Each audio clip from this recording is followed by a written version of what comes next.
I had a student reach out to me the other day where they had made the comment and said, "Oh my gosh, in supply chain, there's so many different costs out there. How do you keep track of them all?" So I thought that would be a good little quick video here to cover for you some of the different costs, or at least a way to go thinking about it so you can organize thoughts in your head. There's probably two main ones you could argue from an inventory management standpoint. Is there's carrying cost and there's order cost. Okay? Carrying cost, we'll just kind of write this over to the right here, is looking at the cost to sit on inventory, you could call it. So it's really made up of three elements: capital, storage, and risk. Okay? Capital are all those things related to what you could have done with the money, money you've tied up, but the finance side of carrying inventory, the investment part. Storage would be the material handling, the cost to literally store it, the labor to put stuff away and pick it, the forklifts, the pallet racks, the pallet jacks, all those costs involved with storing. And then risk is the potential of loss of inventory through damage, obsoletes, things like that, loss, obsolescence, theft, all those types of things. Order cost is the cost to place the order, not the cost of the item, but the cost to place the order. So if this is a purchase part, then this is all the costs related to placing the purchase order with the supplier.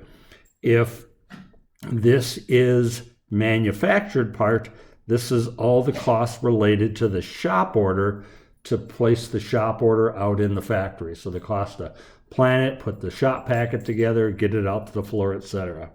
So those are the two main categories, and you'll see as you go through your learning, that's certainly part of the economic order quantity conversation. But there's also some other major ones that come up.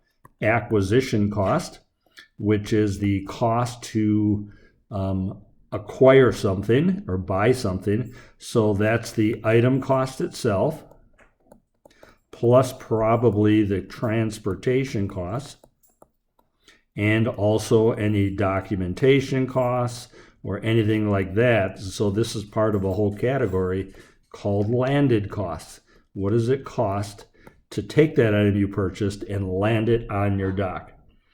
Now, there's certainly other costs like transportation costs and warehouse costs and service costs and stock out costs, but I think a nice way to look at it would be to go to the SCORE model that ASCM has and look at the elements of the SCORE model, and you'll see plan, source, make, deliver, return, and I'm running out of space. Let's go down a little bit, and enable, to enable things to happen. So I think if you look at those 6 categories, you could then break it down. Okay, planning could be what? The time it takes to run MRP or master scheduling, and the time to review it, and the time to check into any things you have issues with. Sourcing could be calling a supplier and getting a quote and checking on availability. All these categories here, you can look at it and say, well, what are the activities that go on? And each of those has a cost associated with it.